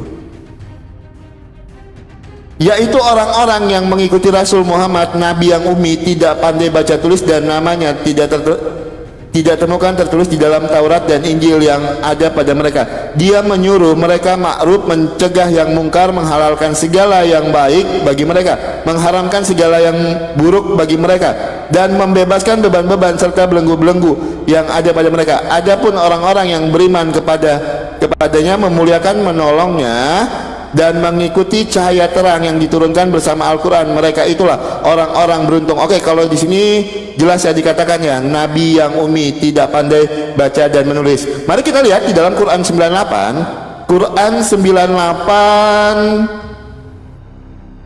surat Al-Bayyinah ayat yang kedua. Surat Al-Bayyinah ayat yang kedua, yaitu seorang rasul dari Allah, Nabi Muhammad, yang membacakan lembaran-lembaran suci Al-Quran. Di sini bisa membaca kok.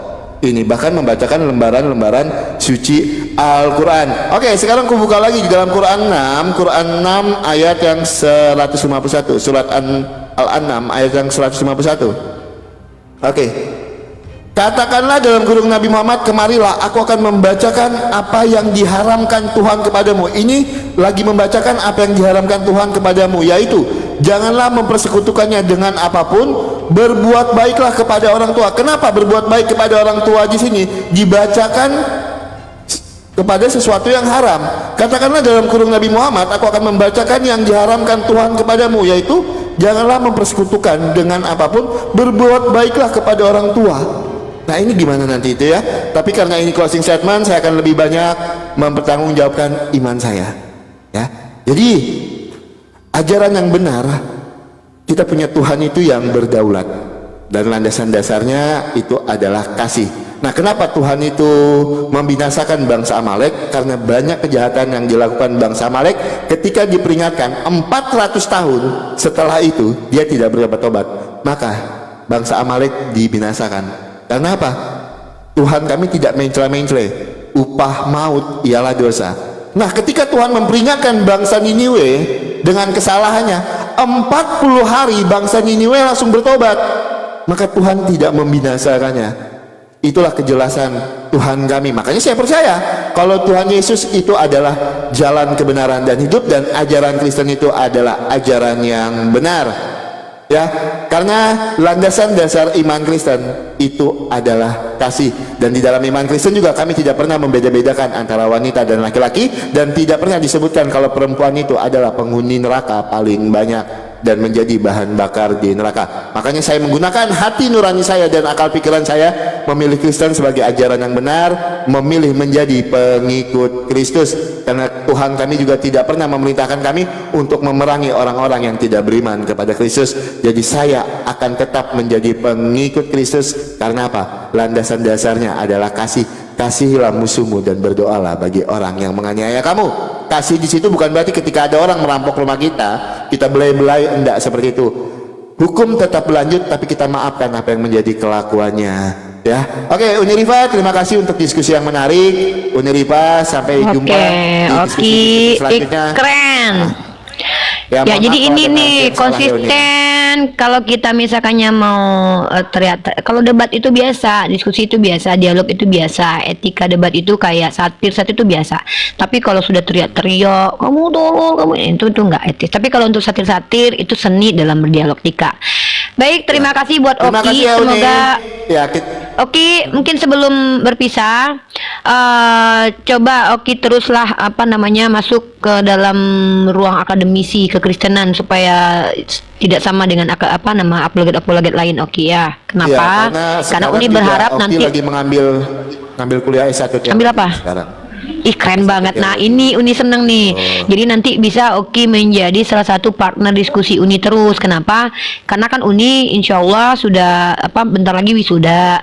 Jadi dalam etika komunikasi Oki, karena Uni kan prodinya kan komunikasi pionir Islam nih.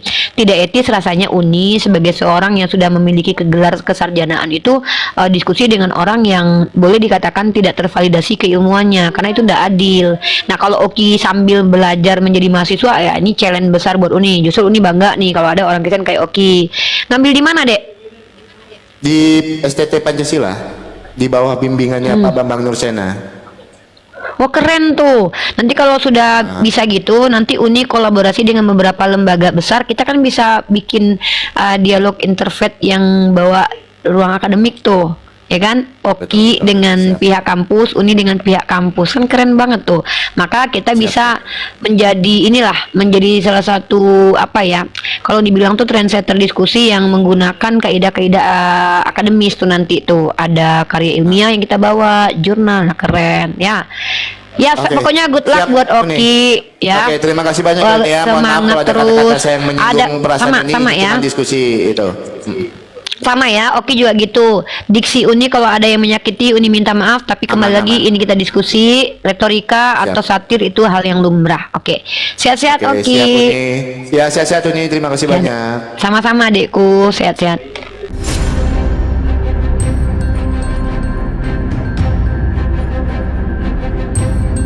The religion of Jesus was Islam.